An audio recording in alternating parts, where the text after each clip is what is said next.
9,000 years ago, while most of the world's population still relied on nomadic hunting, communities in the foothills of modern-day Balochistan were already building permanent settlements. These early inhabitants at Mehrgarh represent some of the first humans to trade cave dwellings for engineered villages. They constructed homes from uniform mud bricks, incorporating specialized rooms for large-scale grain storage. This wasn't a primitive camp. They were cultivating wheat and barley and processing cotton into textiles.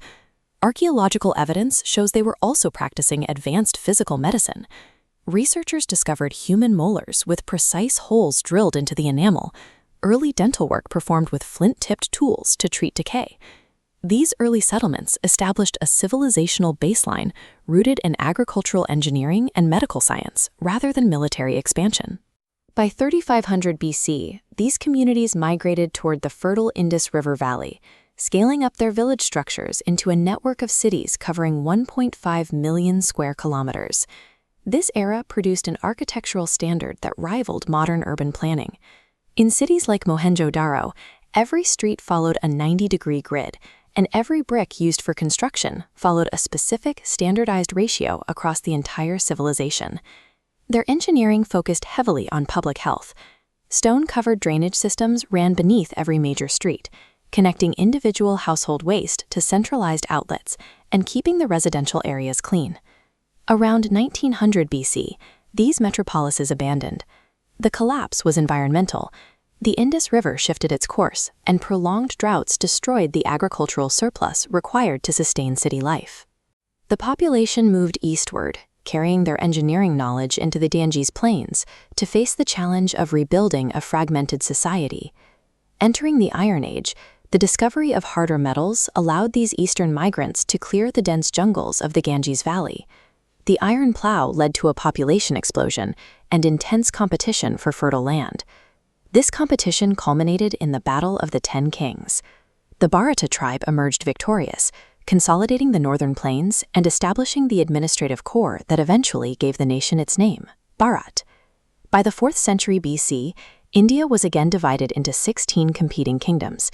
This internal division left the subcontinent vulnerable as Alexander the Great's armies reached the western borders. Facing this external threat, the strategist Chanakya mentored a young leader named Chandragupta Maurya.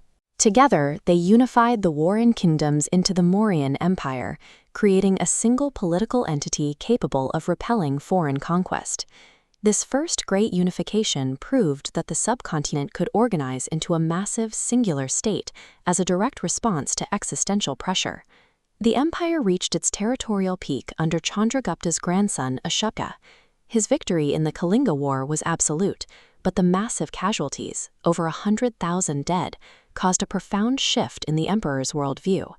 Ashoka formally renounced military expansion, adopting Buddhism and a policy of Dhamma. He transitioned the state's resources from warfare to public welfare, social justice, and animal rights. He projected this new authority through stone. Across Asia, he erected pillars topped with lions and carved with edicts of peace. Today, this capital remains the national symbol of the modern Indian state. Ashoka established that a common ethical philosophy could unify a vast population more effectively than the constant threat of a sword. After a period of decentralization, the 4th century AD saw the rise of the Gupta Empire. This era is characterized by an explosion of scientific and mathematical breakthroughs.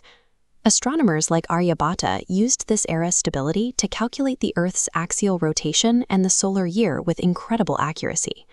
He also formalized the decimal system and the concept of zero as a mathematical placeholder. Their metallurgists achieved a specific mastery over iron. This pillar in Delhi has resisted corrosion for over 1,600 years because its creators forged it with a high phosphorus content, creating a protective passive film that modern techniques still struggle to match. This knowledge was centralized at Nalanda University.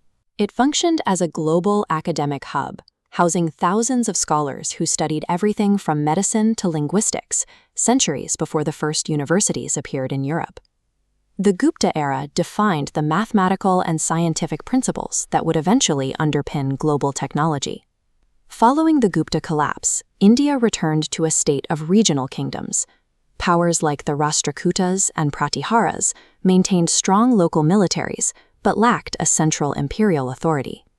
This decentralized landscape faced a new challenge in the 8th century, during the first Arab incursions into Sindh. The raids targeted temples and urban wealth, threatening the region's cultural continuity. Figures like Bapa Rawal organized regional counteroffensives, pushing the invaders back and fortifying the desert landscape.